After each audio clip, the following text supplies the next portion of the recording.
ભારતનું સૌથી મોટું ઇકો પ્રોજેક્ટ કે પછી પર્યાવરણ માટે એક ગંભીર ખતરો.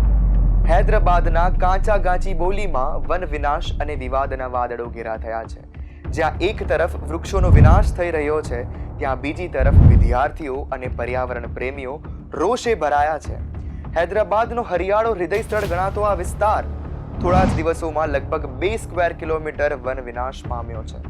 શરૂઆતમાં આ જમીન ઉપર આઈટી ઇન્ફ્રાસ્ટ્રક્ચર માટે હરાજી થવાની હતી, પરંતુ પછી સરકારે આ જમીન ઉપર 2000 એકરનો ઇકો પાર્ક પ્રોજેક્ટ બનાવવાનો વિચાર કર્યો છે અને દાવો એમ કહે છે કે આ દુનિયાનો સૌથી મોટો ઇકો પ્રોજેક્ટ માનવામાં આવશે.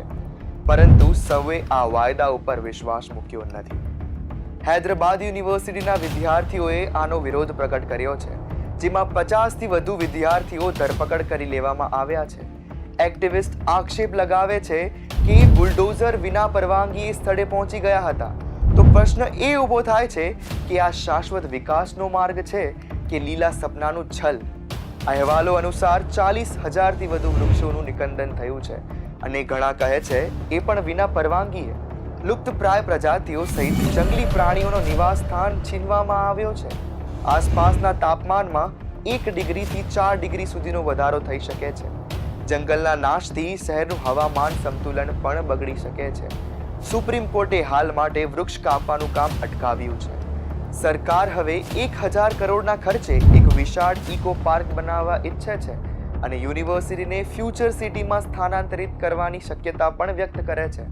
પણ શું આપણે વિકાસ તરફ વધી રહ્યા છીએ કે વિનાશ તરફ વેચાઈ રહ્યા છે? શું એક લીલો ઉદ્દેશ છે કે એક લાલ ચેતવણી? આ સંઘર્ષ માત્ર જમીનની નથી, આ ભવિષ્યનો પ્રશ્ન છે. તમારું મંતવ્ય કોમેન્ટ સેક્શનમાં જરૂરથી જણાવજો અને મંતવ્ય ન્યૂઝને ફોલો કરવાનું ભૂલશો નહીં, કારણ કે વિષય અમારો પણ મંતવ્ય આપ સૌનું.